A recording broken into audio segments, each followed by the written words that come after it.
This week on TGC News, gun industry shakeups, new pistols, new rifles, and a deal that you will not want to miss.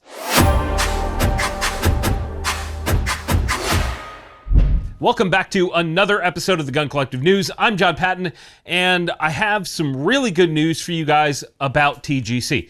First, after many years of people complaining, and after I talked to a few other content creators, we now have a home on Rumble.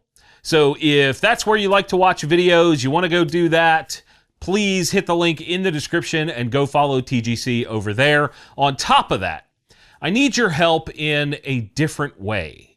GunCon has outgrown the Brownells facility in Iowa, and I need help finding a new spot. I'll explain how that needs to work a bit later in the video and what we need to do, but now the news. I'll start with some industry stuff. Herstal Group, aka FN USA's and Browning's parent company, has changed their name to FN Browning Group. It's weird to me because Browning is kind of just a shell of its former self. Sure, there's the X-Bolt, but it's like barely a bolt-action company at this point.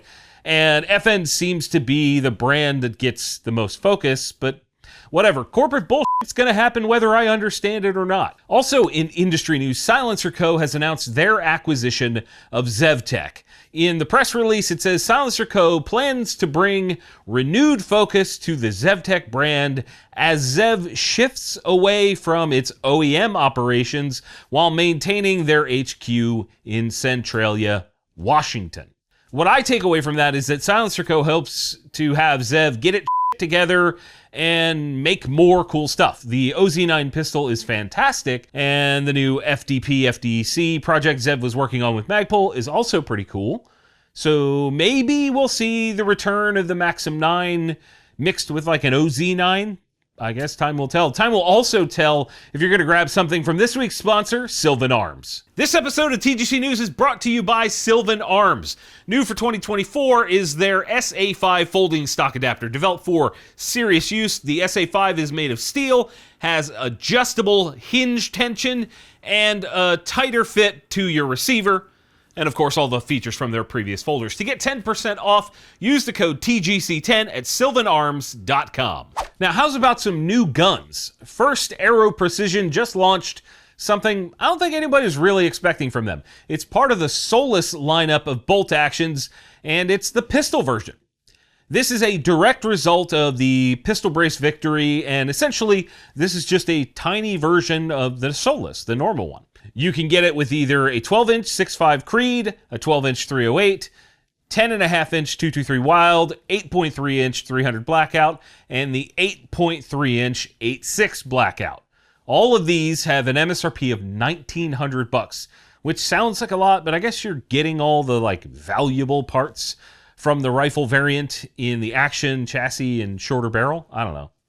The only downfall is that they are not shipping these with a brace, so you'd have to go get your own if you wanted to do it like that. I suppose for pistol hunting, this could be pretty cool, especially with a can. That 8.6 Blackout with a can, that could be pretty sick if it holds groups, if it's accurate. Also, in new pistol news, Walther has a new version of their WMP, aka Walther Magnum pistol, aka the 22 Magnum. It's the SD version, aka suppressor ready, and now comes with a threaded barrel. I shit on them for not having this as an option when the gun released a little over 2 years ago, and now they've released the one that makes the most sense to me. So not only can you run a can, but you can also run a comp on there, and since it's like a 22 Magnum, it could actually do a little bit. MSRP here is $600, $50 more than the original non-threaded version.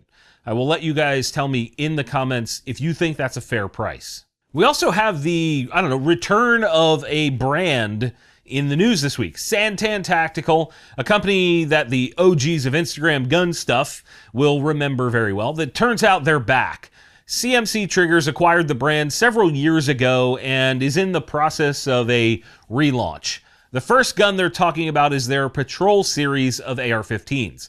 These come with a billet receiver set, B5 system, stock and grip, Griffin armament charging handle, CMC trigger of course, And they could be had with barrels between 10.5 to 16 inches, all chambered in 5.56, all with M-LOK rails in either the SBR pistol or standard rifle setup. These look like nice quality guns. They were back then, and they probably still are. I haven't shot one in probably 10 years, but they appear to be decent on the surface. MSRPs range from $1,876.63 to $1,967.53. That pricing is like, I know the folks at CMC. That's weird. I don't know why you wouldn't just like round up or round down or what. Figure, that's so weird. Either way, these are not cheap, and they better run like the Dickens for that kind of money. Just saying. Speaking of AR-15s, Watchtower, the company formerly known as F1 Firearms, has a new one they're bragging about. It's part of their Spec Ops line, and it is so far from what F1 used to do, it's almost funny. The Spec Ops Type 15 is chambered in 5.56 or 223 Wild, your choice, with a 16-inch barrel, billet receivers again, Hyperfire trigger here, B5 system, stock and grip again. It's interesting how many brands are now using B5 as opposed to Magpul, where before it was only like just Magpul everywhere. B5 is taking a chunk out of that. And the rest is, I don't know, pretty normal. M-LOK handguard, coatings, blah, blah, blah, blah, blah, blah. You can get it in one of 4 colors, and the MSRP is $14.79. It's so interesting to me seeing 2 ARs back-to-back with arguably really similar feature sets for like a $400 price difference. The AR market is just a mess. This is just a mess. Speaking of ARs, I have a smoking deal for you guys this week. Lockdown, the company that makes all this the wall system behind me, the Lockdown makes it. And they came out with something new. It's their AR-15 kit. And it includes a 4-inch wide by 24-inch piece of the wall with an AR-15 hanger that goes into your magwell and a magazine rack. And normally, it's already pretty affordable at $50 for that kit. With my link that's down in the description, you'll get $10 off of that. It's 20%. You just get that off. And if you use that link, you'll get 20% off of everything else they sell.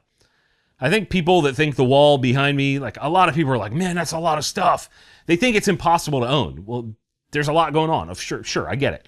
But just like I told everybody at GunCon, I swear, this is the best wall system that I've tried, and it's affordable on top of that. Regardless of whether you buy it or not, that's how I feel. There is a link below so you can, you check it out. Check it out. You don't have to buy one. Check it out. It's awesome. I'm not bullshitting you. Okay, how's about a new, well, sort of new gun? It's from Century Arms, and it's called the Centurion 11.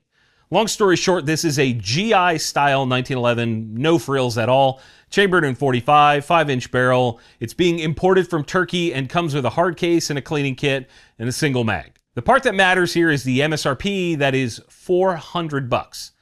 If you ever wanted this style of gun, this could be the one to get, assuming it actually works and isn't a huge pile of dog.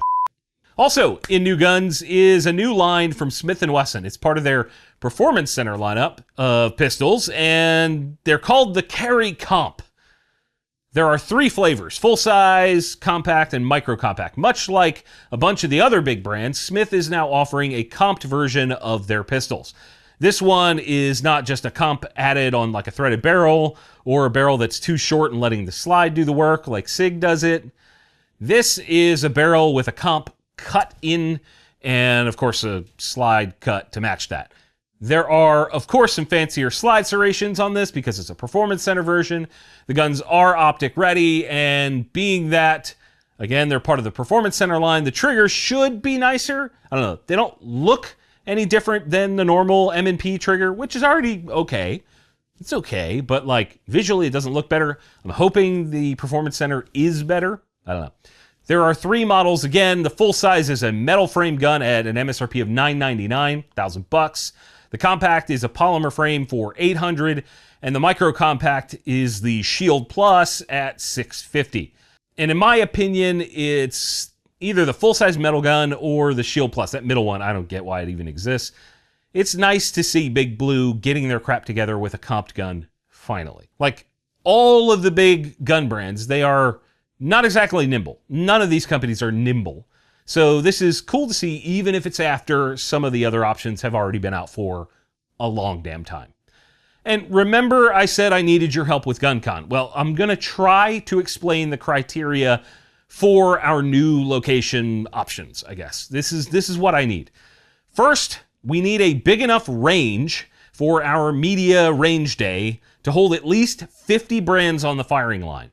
This needs to be within an hour of a major international airport. That would be cool. And I would prefer that it's on the northern half of the country because summer in the south is awful. You know, we're thinking June right now, obviously, so northern half.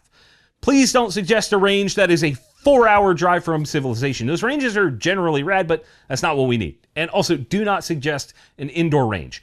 None of them are big enough. Not a single one is big enough. We also need an event facility to host the roughly 75 to 100 companies that will be on hand, plus over 1,000 attendees and all the content creators for the big show day. We need a place for that. That doesn't need to be like right next to the range. They don't need to be attached. It just needs to be in the general area, like near the city or area that we're at. We also need a place that has a lot of hotels and infrastructure to support all these people that come into town. I mean, we sold out every hotel in Grinnell, Iowa this year. Finding all of those things all together in an area that is not a pile of crap is difficult. So if you know of a good location, please leave a comment or shoot me an email with some info.